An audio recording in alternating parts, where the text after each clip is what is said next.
Alam mo, maraming content creator ngayon ang nalilito at naiinis kasi ang taas ng views nila, 10,000 views, 50,000 views, minsan 100,000 views pa. Pero pagdating sa earnings, zero, walang pumapasok. Ang tanong, bakit? Hindi ba dapat kapag mataas ang views, mataas din ang kita?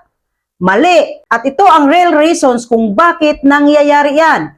Una, hindi monetize ang content mo. Ito ang pinaka-basic pero pinakamadalas na problema. Hindi porket nagpo-post ka, automatic may bayad ka na.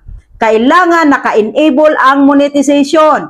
Pasado ka sa policies, eligible ang content mo. Kung hindi, kahit 1,000,000 views pa yan, wala kang kikitain. Pangalawa, hindi qualified ang audience mo. Ito ang hindi alam ng karamihan. Hindi lahat ng views pari-pariho ang value. May mga bansang mababa ang CPM ng bayad ng per views. Minsan halos walang value. Kaya kahit mataas ang views mo, pero kung galing sa low-paying countries, mababa o zero pa rin ang kita mo.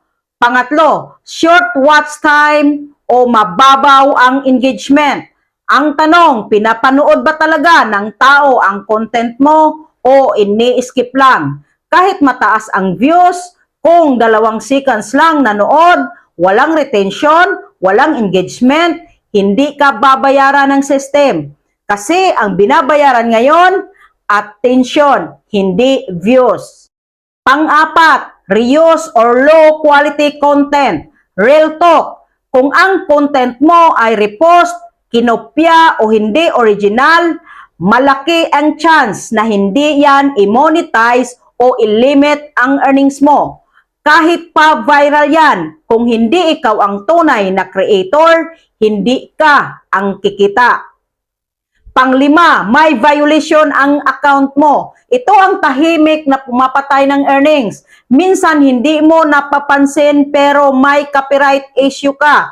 May policy violation o flag ang account mo. Ang resulta, hindi ka eligible sa ads o nakalimit ang earnings mo. Kaya importante, malinis ang account mo.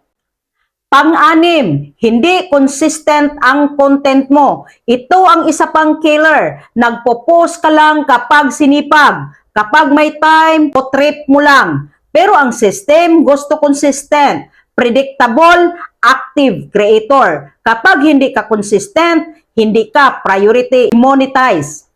Pang-pito, mali ang content strategy mo. Minsan viral ka lang pero hindi ka valuable creator. Example, puro shock value, puro clickbait, walang depth.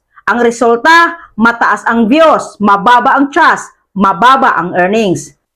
Kasi ang advertisers, gusto nila quality audience, hindi lang numbers. Hindi problema ang sistema, hindi rin problema ang platform. Ang problema, hindi align ang content mo sa kung paano kumikita ang platform. Kung gusto mong kumita, siguraduhin mong monetize ka, gumawa ng original content, taasan ang watch time, targetin ang tamang audience, iwasan ang violations at mag-post consistently. At higit sa lahat, mag-create ka ng content na may value, hindi lang views.